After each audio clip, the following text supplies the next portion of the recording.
So students, today we are going to discuss about important topic of solution and colligative property. So the topic name is Raoult's law. So the heading is Raoult's law. Okay. So write the definition of Raoult's law. Basically, the definition of Raoult's law is like as we already discussed that solution is a homogeneous mixture of two or more than two components. Okay. So let's say here we are taking case 1. Okay. Like the Raoult's law, basically the Raoult's law tells us that let's say there is a solution of two components. Okay. So the partial vapor pressure of a component in a solution is directly proportional to the mole fraction of that component in the solution. So the definition is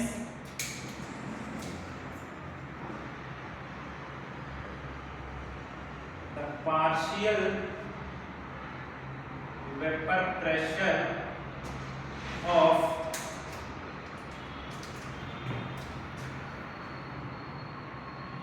a component in a solution is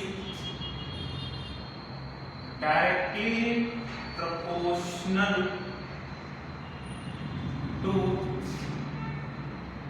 the mole fraction of that component in the solution.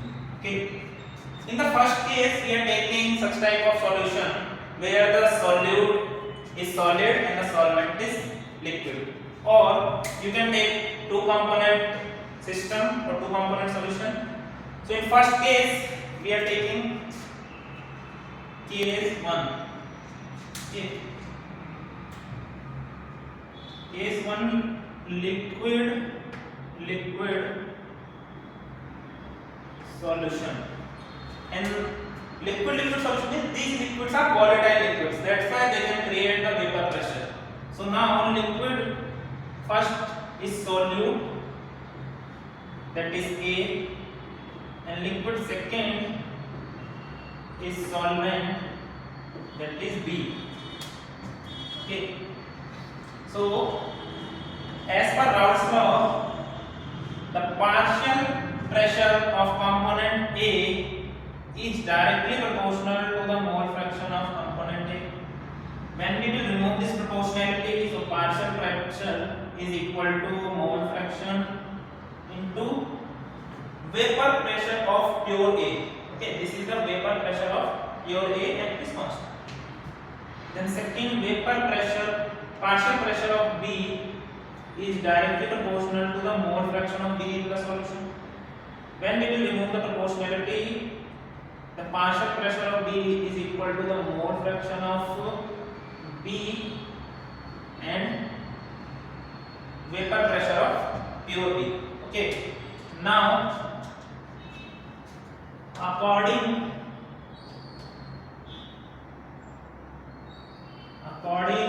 to the Dalton's law of partial pressure.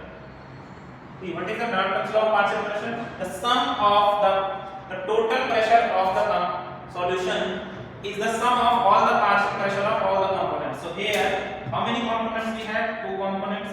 So total pressure is equal to the sum of all partial pressure. So how many partial pressure we have? Partial pressure of A and partial pressure of B. Because it is a binary solution. So partial pressure of A plus partial pressure of B. Now, what is the value of P and PB? So these are the values of P and PB. We are going to put this value here. So XA, P naught A plus XB, P naught B, and this is the total pressure. Okay. This is equation. These are equation 2. This is equation 1. This is equation 3. So this is the formula of total pressure. Okay. Now we are going to discuss the graph of these two component solution. Like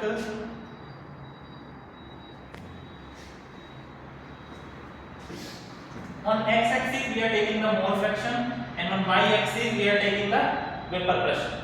So this is vapor pressure, and this is mole fraction. Okay. So here mole fraction of A is 1. If mole fraction, as you know, mole fraction of, if the mole fraction of A is 1, then mole fraction of B will be 0. And here mole fraction of A is 0, then the mole fraction of B will be 1, because sum of all the mole fraction will be 1. Okay. Now here vapor pressure of A is greater than the vapor pressure of B. Okay. We are assuming that vapor pressure of A is greater than the vapor pressure of B. Then, because here only A component is present, that's why this is called the pure vapor pressure of component A. On this point, only B is present, that's why this is called the pure vapor pressure of B. And here you can see that vapor pressure of A is greater than the vapor pressure of B. So now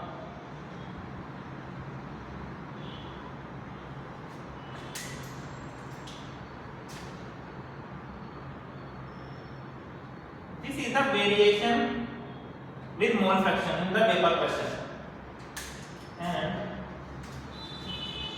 when we will add these two, this is called the total vapor pressure, and as you know, total vapor pressure is equal to sum of all partial vapor pressure. This point tells us that the partial pressure of A, and this green line will show the partial pressure of B. Okay, so when there is a variation in the mole fraction, the partial vapor pressure is going to change. So this according to this graph, we can see that this red line is the total vapor pressure of the solution. Okay. So this graph is for case A. Case A means we are making a solution, binary solution of two components. Both components are liquid and volatile liquid. So volatile liquid has a vapor pressure. First liquid is solute, second liquid is the solvent here. Okay, so note it down. After this we will discuss the case 2. Okay, in case 2 we will discuss a solid and liquid solution. Okay, then we will discuss that how this total vapor pressure is going to change, how there will be the variation in the graph. Okay.